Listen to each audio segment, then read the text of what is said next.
Mais vale propor-se a meta de excelência e não atingir do que a mediocridade e atingir. Com isso aqui hoje eu quero falar com vocês de uma coisa muito gozada que eu observo principalmente em clínica, pessoal, que é a morte dos sonhos, que é pessoas que não sonham e quando sonham, na verdade, não estão sonhando. Na verdade, elas estão criando utopias que, na verdade, são apenas um complexo de superioridade.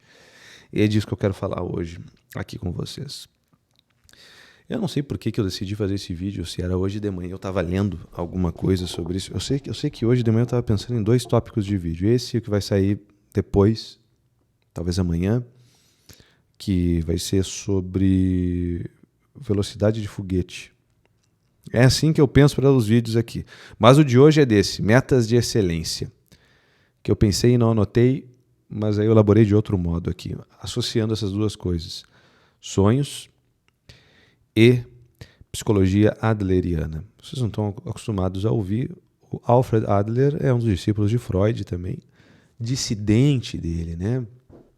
Que ele vai dizer que basicamente as neuroses elas se derivam não por causa de uma neurose fundamental derivada de um mau recalque, mas por causa que tu não tem interesse social, porque tu não tem responsabilidade, é conhecido como psicologia da responsabilidade, tu não tem responsabilidade e tudo acaba em ti, querendo ou não.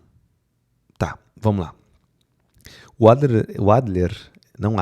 Adler, tem o Rudolf Adler também, mas o Adler aqui, ele vai trazer uma coisa bacana, que é o seguinte, ele vai dizer que todo ser humano ele tem o sentimento de inferioridade, que toda conduta humana necessariamente é de mover-se do menos para o mais, né? Sempre procura do menos para o mais, ou seja, eu me sinto inferior em algum aspecto e por isso que eu me movo em direção a alguma coisa. Claro, aqui eu vou ter um estilo de vida, portanto, que vai me ajudar com isso. Só que ele vai dizer que tem um lance problemático aqui, que é quando esse sentimento de inferioridade ele tem um plus a mais. Por alguns motivos, ali até meus 4, 5 anos de idade, deu algum problema, isso acabou virando um complexo de inferioridade. E o complexo de inferioridade, eu tinha até pegado nota aqui exatamente para tentar pegar de qual livro que o Adler traz isso aqui, mas eu falhei miseravelmente. O complexo de inferioridade, no final das contas, é aquela... O sujeito ele fica fixado em alguma coisa no sentido eu sou menor por natureza. Eu sou menor porque eu sou feito de um barro diferente. Eu sou o rabo do cachorro. E, claro, o sujeito, por causa disso, ele começa a se distanciar dos outros, ele se afasta do interesse social, da vida social, do serviço à comunidade, ele começa a inventar desculpas, né, o famoso coping. Ele começa talvez a ser um pouco mais agressivo. E aí surge uma parada interessante aqui. E claro, no sujeito inferior, vê, ele sonha, e como esse sonho, né, o Rafael Ruiz ele fala no outro livro, ele separa sonho e ideal, né? O sonho é aquilo que eu sonho, e é meio difuso, né? Eu tenho aquela ideia. E o ideal é quando é o sonho que dialoga com a realidade. É legal essa diferença, né? Sonho é aquilo que eu fico fantasiando, mas o ideal é quando eu trago esse sonho para dialogar, para dançar com a realidade, e aí surgem metas a partir, gerando esse ideal, né? Só que o sujeito que tem esse complexo de inferioridade, muitas vezes ele gera uma hipercompensação. Uma hipercompensação como um sonho muito grandioso. E aqui está o problema. As pessoas não têm mais esses sonhos normais, saudáveis, derivados do sentimento de inferioridade, não do complexo. Mas sonhos que muitas vezes estão associados ao complexo. Sonhos muito grandiosos e que talvez só serve como uma proteção egóica. Um sonho muito impecável. Um sonho de uma visão até meio invulnerável de si, não dialoga com o real. E aí por isso as pessoas não sonham mais. Talvez por isso tu não sonha mais. Porque quando tu sonha, é só um sonho. É uma utopia, no final das contas. Não é um ideal. Percebe que o sonho, ele necessariamente para tornar-se um ideal, ele tem que levar em consideração realmente as minhas deficiências, as minhas carências, aquelas coisas onde eu sou realmente humano, falho em algum aspecto e que permite, então, que eu busque o mais. Mas quem tem um complexo de inferioridade, ele fica cristalizado, ele fica fixado. Ele não consegue, ele não tem um ajuste contínuo de se pôr na realidade. Não tem uma proporção com o real, percebe? É um sonho que foge. Não dialoga, é um sonho que não leva a assinatura pessoal daquela pessoa, no final das contas. Mas, velho, como é que vai se dar isso aqui? Tudo isso que surge desse complexo de inferioridade. Que no final das contas te leva para um complexo de compensa, né? Uma supercompensação. Onde é que a gente vê muito isso? No consumo de pornografia, por exemplo. O sujeito que geralmente consome muita pornografia, é claro, ele tem um complexo de inferioridade ali, porque ele não está conseguindo se realizar no mundo. Percebe que uma pessoa que consegue realizar aquilo que ela quer, aquilo que ela deseja no mundo real, ela não vai procurar satisfazer-se na vida, na fantasia, no digital. O moleque nerd que é um fracassado no colégio, etc. e tal, ele vai procurar se realizar no digital, na fantasia. E lá ele é o super. A gente vai pegar os... A gente vê, né? Eu vejo, pelo menos, na clínica, né? Aqueles sujeitos que por trás do computador, eles são umas feras, etc. Né? Tem uma persona digital ali por trás. Ele xinga todo mundo, xinga a mãe, ele xinga o papa, xinga todo mundo e tal. No final das contas, é um complexo de superioridade aparecer, porque ele se sente muito inferior por trás da tela. Tem uma música do Bezerra da Silva, né? Você com um revólver na mão é um bicho feroz, feroz, sem ele anda rebolando até muda de voz. Ou seja, olha, o revólver ele traz essa compensação para o cara. Ele se sente tão inferior.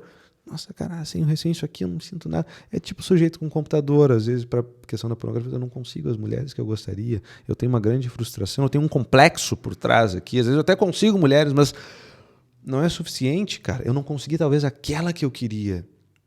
E aí, às vezes, é um cara que até pode ser acusado, ou mulher, né, de narcisismo, talvez.